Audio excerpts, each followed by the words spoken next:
When I got hired, I thought the strangest thing about the ranch was the pay. Then I met the priest. They were offering $8,000 for a 2-week cattle drive. I'd been roping and riding my entire life, and even the biggest outfits I'd worked for had never come close to paying that much. I figured they were desperate, and turns out they were.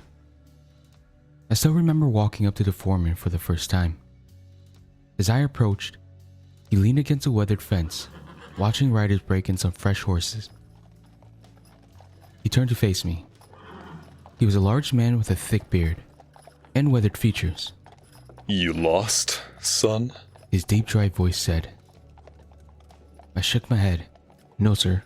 Heard you need some riders. He stared at me and clenched his jaw. That depends. Can you ride? Yes, sir. Can you rope? Yes, sir. Who've you worked for? I told him the last 3 ranches I had worked for. He nodded. Good outfits, all of them. They don't keep dead weight. He slowly stroked his beard. Well, alright. We do need one more rider. Go and drop your stuff in the bunkhouse. We leave tomorrow.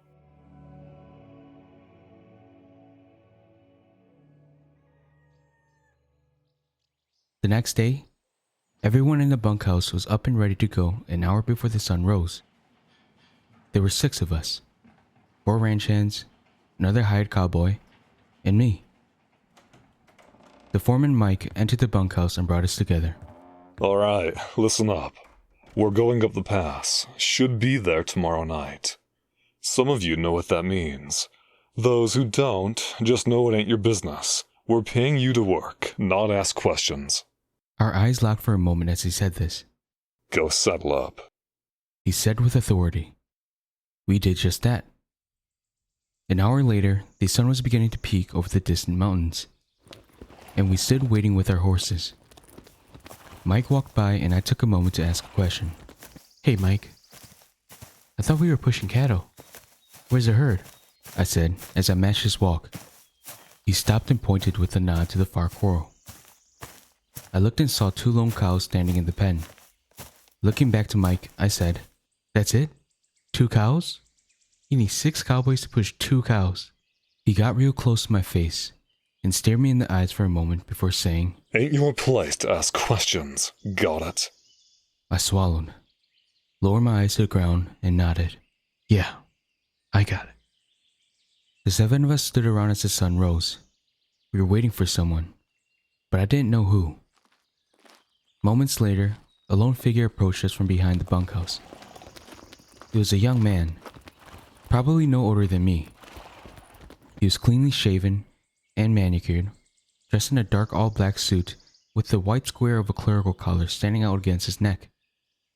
When I saw him, I snickered to myself and elbowed the older man next to me, whose name was Bill. Looks like we got ourselves a preacher, huh? Show some damn respect. He snarled back. Bill was a ranch employee and was clearly unimpressed with my humor. The priest walked over to Mike and met his handshake with both hands. I'm very sorry. I didn't intend to be late. It's alright. Father Martin, we couldn't start without you anyhow. Mike said in a tone of reverence he hadn't had before. Father Martin nodded. I trust my horse is ready. Yes, Father, right inside the barn. Follow me. He looked past Father Martin to us. The rest of you, get the cows on the trail. We'll catch up. As we moved down the trail, I pulled my horse alongside the only younger member of our group, besides the priest. Will smiled at me as I did. Always good to be on the ranch, ain't it? Yep, sure is. Hey, who's the priest? Oh, Father Martin? He's the town's new vicar. Came from Virginia, if I remember right. Just started here a few months ago, after old Father Jenkins passed. God rest his soul. Okay. But, why is he out here with us? At that, Will's cheery disposition soured. He was silent for a while before saying, That ain't exactly for me to say. Before I could reply, Excuse me. And with that, he sped his horse up and moved further down the trail. We rode in silence for the next few hours. The trail grew more rugged as the day went on. As we grew closer to the base of the mountains, it felt as if we had gone back 100 years. The land felt young and unspoiled. At mid-morning, we stopped by a small creek to water the horses. Before long, Mike and Father Martin could be seen approaching in the distance. As they grew closer, it became clear that Father Martin didn't know what he was doing. He appeared uncomfortable with both the horse and the scenery. He rode as if the only experience he had was old cowboy movies. I couldn't help but roll my eyes and mutter, "Great. Now he slows down." When I looked at the other riders, I was surprised to see that they didn't share my disdain. Instead, they were grateful, even reverent of the inexperienced rider. Rejoining the group, Mike took command. Okay. We're about to pass the line. From here on out, no more talking. Not until we make camp and get a fire going. Got it? The riders murmured in agreement. Mike's eyes met mine, and I slowly nodded in acknowledgement. He continued in single file. Mike led, the priest followed, and I brought up the rear. Moments later, we passed through a worn gate that stood across the path. It was just a gate. No fence could be found on either side. Once to the gate, the world seemed different. It seemed quiet. The howling sound of the wind was gone, and there was no chirping of birds. The only sound was the clicking steps of the horses. We continued for hours. I could feel myself zoning out. Normally, there's small talk and wisecracks in these sorts of rides. The quietness made me drowsy. Can you help me? A strangely happy voice broke the silence and shook me from the daze I had sunk into. I quickly looked from side to side, seeing nothing but thick pines uphill and barren plains downhill. I turned my horse and circled back around. Someone had called for my help. My concern for a lost hiker or a wayward child pushed common sense from my mind. The words escaped my mouth before I could stop them. "Hello? Are you okay?" My words seemed to echo in the quietness, but were soon drowned out by the deafening crack of a nearby gunshot. Instantly, I turned to the source of the sound. It was Mike. His rifle was raised above his head, and a thin trail of smoke escaped the barrel. His eyes were wide with rage, and he raised a lone finger to his lips. Father Martin looked from Mike to me, and back, his face caked in fear, though I couldn't tell if it was from my actions or Mike's gunshot. Mike violently ushered me to move up in the line. He positioned me between the priest and himself before kicking his horse into a jogging pace. We continued at a fast pace for a few hours until we reached a flat area on the mountainside. It was there that Mike dismounted and signaled for us to set up camp. After we had each pitched a canvas tent and laid out our bedrolls, Mike formed a fire pit, and gathering some wood, he soon had a fire going. Once the fire was roaring, Mike stood up and quickly knocked me to the ground with a swift right hook. Pulling my face from the dirt, I turned to him as he rolled up his sleeves. "What the hell?" You're going to get us killed if you don't listen to what I say. He stood over me. You're lucky it was just a punch. It could have been worse. He reached a helping hand to me. Though I was still a bit angry, I grasped his hand and he pulled me up. He patted my shoulder and turned to the rest of the group. All right, the sun will be setting soon, and the good father already knows that he'll be on watch through the night. But we'll be taking shifts to watch with him. Got it? The men nodded in agreement, and Mike turned to me. You're on first watch. He tossed a lever-action rifle to me. Best stay alert. As the sky grew darker, the mood grew lighter. Soon we were talking and laughing as we sat around the fire, eating our supper. As the hours passed, so did the men. Each one moved in his own time to his tent, and soon all that remained was Father Martin and me. Father Martin stared intently at the book on his lap. I watched as he turned each page, before finally breaking the silence. "Is that the Bible?" He looked up and shook his head. No, it's a history of sorts. "Of what?" This place. My eyes shifted to the fire for a moment before returning to the priest. What does it say? He closed the book and looked me in the eye. Well, it was written by my predecessor, Father Jenkins. He tried to record the happenings of this place and the importance of the ride we're currently on. I thought for a moment. Is it helpful? He slowly shook his head. No, most of it is the ramblings and superstitions of a tired old man. I nodded, pretending to understand. The two of us stared at the fire in silence for several minutes before I said, Father, what's really going on here? I wish I knew. Up until this afternoon, I thought this ride was just going to be some strange local tradition. And maybe if I humor the ranchers, I'd gain some respect in the community and maybe some more church members. His eyes shifted to me. Well, then why do they need you? I'm here for protection. From what? I do not know. Mac told me that usually just the presence of a priest is enough. But if not, he told me Father Jenkins had some prayers written down. Did you find the prayers? I think so. Father, this is also... Hello? A loud, sweet yet sorrowful voice interrupted me. The priest and I both looked to the source of the voice. In the darkness, just beyond the boundaries of the fire's light, was a dark, small figure. It stood unmoving as we watched. Can you help me? The figure then began to snuffle and cry. Almost automatically, Father Martin stood up and walked a few feet closer. I cautiously stood and followed behind. Now closer, we could see that the shape was a child, a young girl, looking no older than 8. Her feet were bare, and dirt covered her hand and face. She wore an old-fashioned dress, like what you would see in the old pictures of pioneers. A thin trail of tears flowed down her face. Father Martin seemed to forget where he was, and instinctively he wanted to help. Don't cry, my child. Are you alright? How can we help? My paws hurt real bad. He's just over the ridge. Please come with me and help. Of course, my child. Just allow me to grab a flashlight. He turned towards the tent, and as he did, I placed a firm hand on his shoulder. Father, don't. The look on my face was enough to remind Father Martin where we were. At first he looked ashamed, and then his face hardened with resolve. He turned back towards the figure. Child, if you are truly in need, may God send someone to help you.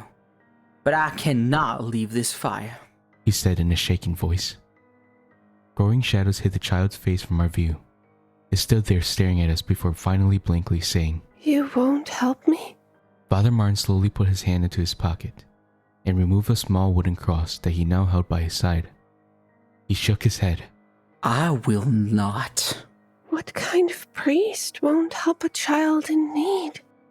What kind of monster hides itself as a child? A deep, twisted laugh echoed from the figure, which was now completely obscured by shadow. The priest raised the cross towards the shape, and with a shaking voice, he said, You are not welcome here. Leave now. The child's voice was gone. In its place was a deep, creaking voice. I have walked these valleys since before your churches had names. Before your roads, before your fathers' fathers knew these mountains existed. The land knows me. The mountains know my presence. They know my scent. They do not know you. Father Martin swallowed hard.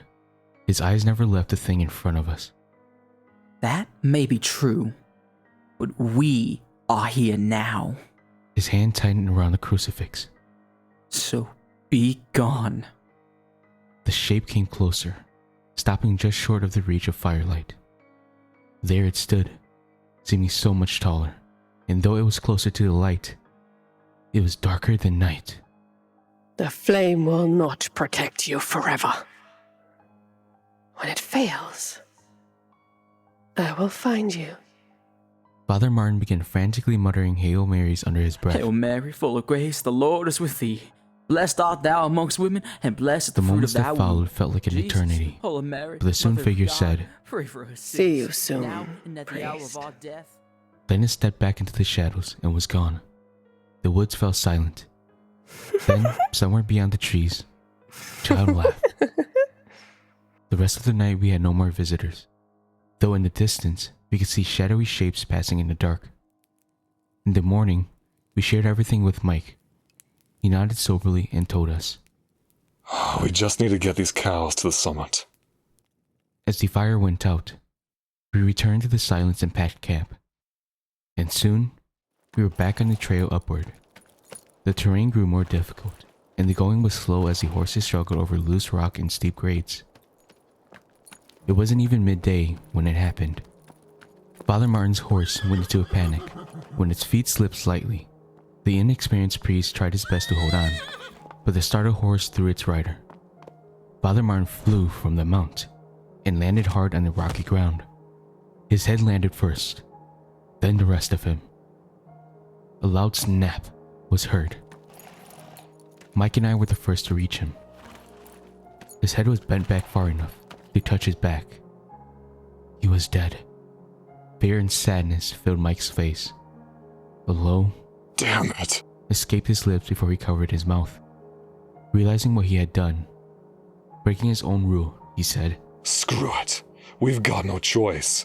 We have to finish the ride. The rest of us were silent. Bill and I lifted the priest's lifeless body onto the back of my horse, laying him on his stomach and with his legs on one side and head and arms on the other. Nobody spoke.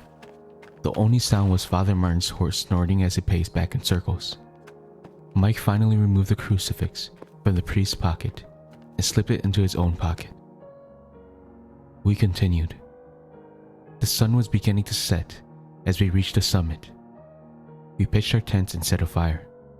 Near our camp was an old hitching post, covered in strange carvings. Mike directed Will and me to hitch 2 cows to it. He followed us over, holding the priest's book. He flipped through it, stopping at a page in the back. I hope this is the right one. Then with one hand on the hitching post, he stumbled his way through the old Latin prayer. Gathering the group together, he said, Fellas, without the priest, we need to remain as quiet as possible tonight. Every one of us needs to remain in our tents and pray to God that they accept the offering. Night fell, and every man cowered alone in his tent. From the entrance of mine, I saw the fire shrink as a steady rain began to fall. I couldn't sleep. At around midnight, I heard a childlike hum make its way through the forest. It stopped just before entering the clearing, as if it was unsure if it could continue.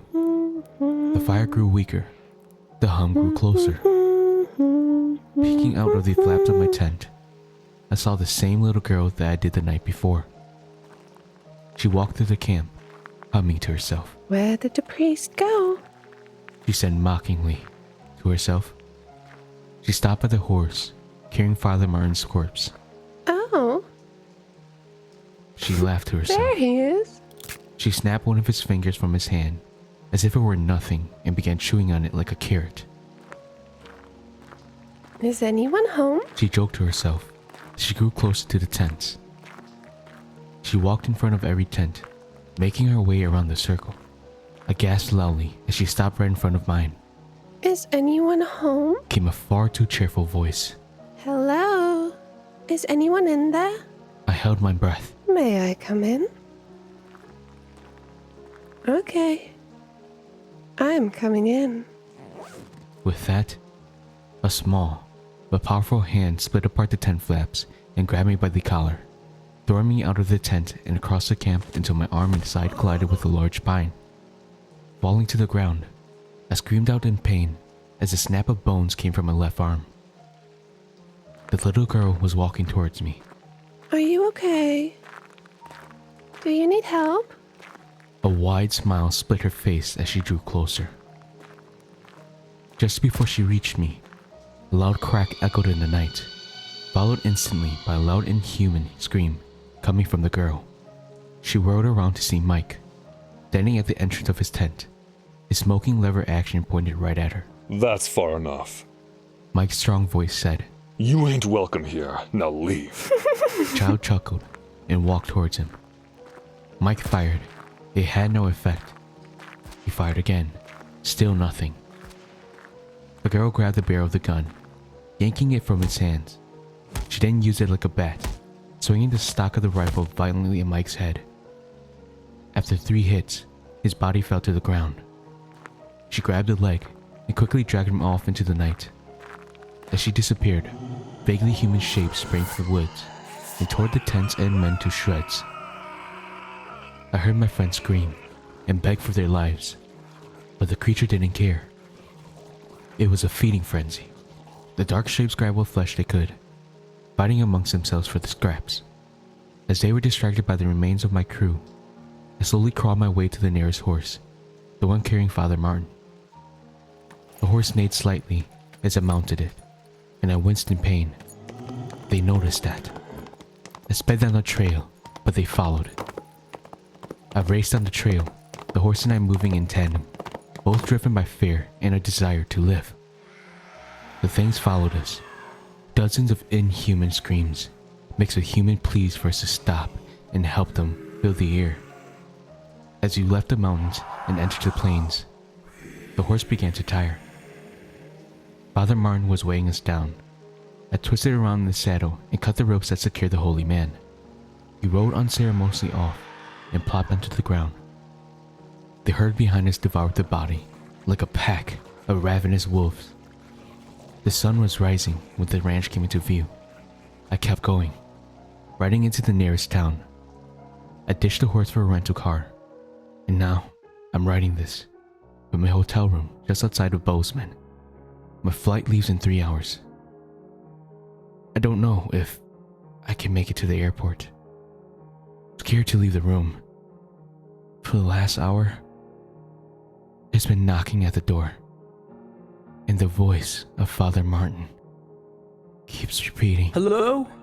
Are you okay? Please let Let me in.